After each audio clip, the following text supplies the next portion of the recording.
Welcome to Open for Business, the Gallatin Valley's only local business and consumer talk show featuring Tom Egelhoff, the Man Entrepreneur magazine radio called the leading authority in the United States for doing business in small town.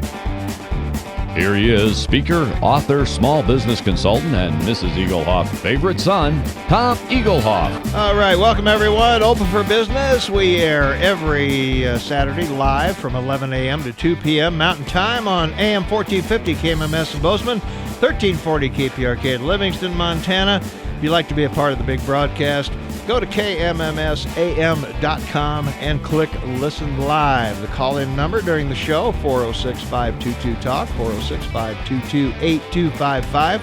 I'm here, you're here. Let's get the show on the road.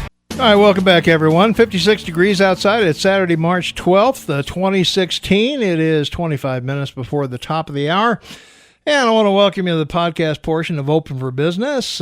Each week I share some tips and tricks I've learned over the years about advertising, marketing, promotion, and building strong, successful businesses. And we do these podcasts live every Saturday between 11:30 and noon Mountain Time from AM 1450 KMMS in Bozeman, 1340 KPRK in Livingston, and of course we stream worldwide on the web at kmmsam.com. If you missed any of the previous podcasts, you'll find them on my YouTube channel or my website at smalltownmarketing.com. That's smalltownmarketing.com. Just go about halfway down the page on the left side, and you'll find a link to the podcast so you can catch up on any that you might have missed. And today's topic, I want to talk about the top 10 most common advertising mistakes small town business owners make. So, as I travel the country talking to small business owners, the most common question I get is how to advertise effectively and inexpensively. Sometimes you can combine the two, but in most cases, advertising is either effective or inexpensive, but rarely both. So as I repeat often in these podcasts, your advertising must be an investment. It cannot be an expense. It must generate more in business profit than it costs to do the advertising. So most business owners are experts at their industry or service, but they're novices when it comes to putting their message out to customers. And there's certainly nothing wrong with that. But most people couldn't walk in off the street and run your business. So why should anyone expect you to somehow know how to be an expert in advertising and marketing? Advertising and marketing takes study and input from people who know that industry. So if you're going to do your own advertising, and most small business owners do, then you need to know what to do and not to do. So here are some mistakes I see most often. Mistake number one, not knowing if your advertising is working. This is by far the biggest error most small business owners make. They just throw advertising in the local paper, or on the radio, or on TV and hope and pray it works. In many cases, they have no idea how to track results and adjust their advertising efforts to be more productive. So the solution, key your ads. Put something in each ad that will alert you to the fact that the customer is doing business with you because of that ad. The most common key would be a coupon. So if the customer returns the coupon to the store, that's the key that the ad is working. No coupons redeemed means the ad is in the wrong place or the coupon offer is not what customers are looking for.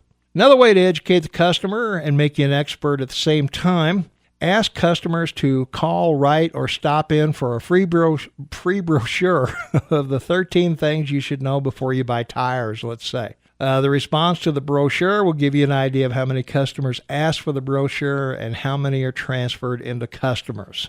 Mistake number two, testing, and more testing. I'm a firm believer that if something is working, leave it alone. Advertising in small towns is not seen by everyone every day. So the fact that the ad may seem old to you may mean it's not old to others.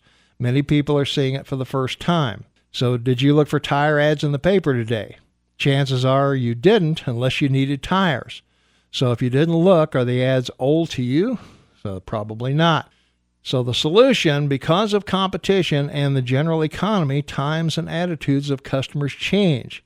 It is important to test new products and services from time to time. Just remember that you can't be all things to all people.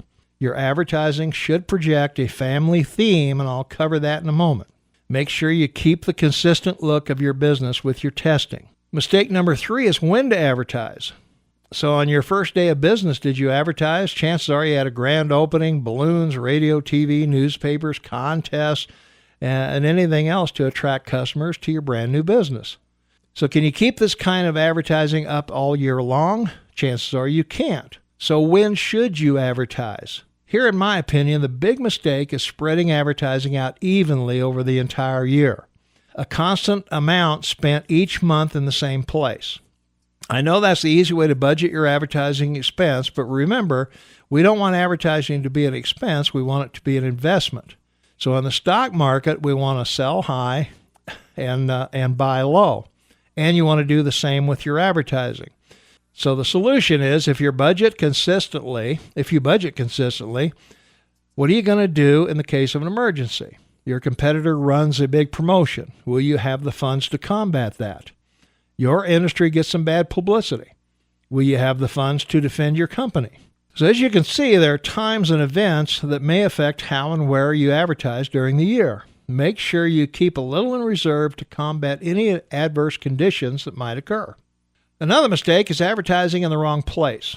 Now, I love KMMS AM 1450 here in Bozeman. Talk radio, it's great.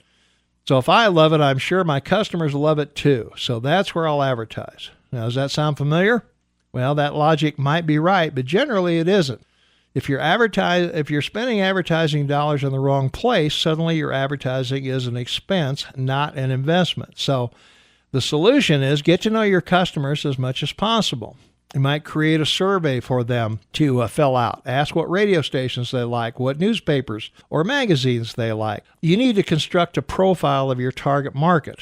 Then the advertising media can match up with the right stations or the right sections in the newspaper. Listen to another station you normally don't listen to. Who's advertising there? Who are they trying to reach? Mistake number 5, not staying unique. One of the most critical mistakes small businesses make is not sticking with what made them successful in the first place. Does the McDonald's Arch Deluxe ring a bell? Can you still buy one? It's gone from their menu. Why? Because it was McDonald's pathetic attempt to gain the adult market. It's not their market. You don't put a playground in front of an adult restaurant. McDonald's has always been a family restaurant. Trying to change was a major mistake. So the solution, instead of changing, strengthen the niche that got you where you are. My books are on small town marketing. Should I suddenly start writing books for Microsoft and IBM? No, because that's not my strong area of expertise. And the second solution, positioning your business away from your competition and making it unique, keeps your business strong. Now, the next mistake is how you look to your customers. Small town businesses seem to throw any kind of advertising out there for customers to find. Now, I'm sure there's several major companies I could show you that you could recognize with the company colors. Could you recognize a Campbell soup can or a Pepsi without the company name?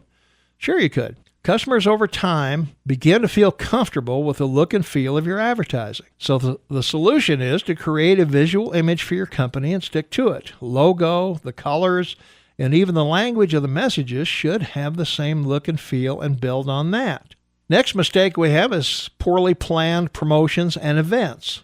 Several years ago, when George Bush was running for president, he planned a campaign stop here in Montana. Unfortunately for George, his aides picked the opening day of hunting season to stop by. Needless to say, George spoke to very small crowds during those stops. Everybody was out hunting. The women were all out shopping. So the solution to that problem, plan ahead. Find out what's happening in your neck of the woods before you invest in a promotion that may bomb. Next, forgetting the folks who got you there. Many businesses spend so much time trying to attract new customers that they forget the loyal customers who made them successful. I'm sure you've all heard it takes 6 times as much money to attract a new customer as it does to keep an existing one. So the solution, if you keep customer list or customer accounts and haven't heard from some of them in a while, make some calls and find out what they're up to. And are they unhappy for some reason? Is your competitor giving them better service or a better product? Maintaining contact shows each customer that you're interested in his or her business. Next mistake is listening to the wrong people. When it comes to advertising, everybody's willing to give you advice. And because you feel that you know so little, you're willing to take everything at face value. Now, most media salespersons are honest, hardworking people. Some, however, are just out to sell you ads. So if you think you'll want to be somewhere they are more than happy to sell you the time and space to be there. The best advice I can give you is to ask what other businesses similar to yours have purchased advertising. Now, you can't call direct competitors and get that information, but sometimes businesses that are in the same industry will be willing to share if their advertising is working. For example, a wedding photographer might check with a wedding planner or a florist. Get on the internet and look for businesses in other cities comparable to yours. Call people there who are in your industry and ask what's been working for them. Next mistake is concentration on product features instead of benefits. So many ads I see just talk about what the product has, not what the product does. No one ever buys a product for the features it has. Do people buy a 1-inch drill bit because they want the bit? No, they buy it for the 1-inch hole it will give them. That's the benefit. So evaluate every product and service you offer. What's the real benefit of each to the customer? Are you showing these benefits in your ads? Now, the last word on advertising mistakes, the advice I usually give to new businesses or those who are having problems with advertising is this: think before you act. Make sure that you've identified your target market. Make sure the media you've selected will reach that target market. Take one last look at your message or offer. Does it really say what you mean? Are the benefits there? And last but not least, learn from the mistakes of others. Watch what advertising works and what doesn't work in your town. What are others doing that you can adapt or change to fit your business? Remember, advertising almost always works when it's done right and almost always fails when it's done wrong. So do it right. And that's the podcast. Each week, I share some tips and tricks I've learned over the years about advertising, marketing, promotion, and building strong, successful businesses. I do these Open for Business podcasts every Saturday between 11:30 and noon Mountain Time from the studios of AM 1450 KMMS in Bozeman, 1340 KPRK in Livingston, Montana, and, of course, streaming worldwide on the web at kmmsam.com. If you missed any of my previous podcasts, you'll find them on my YouTube channel or my website at smalltownmarketing.com. That's smalltownmarketing.com. Go about halfway down the homepage on the left, and you'll find a link to the podcast so you can catch up on any of my podcasts that you might have missed. So tune in each Saturday, and let's build successful businesses together.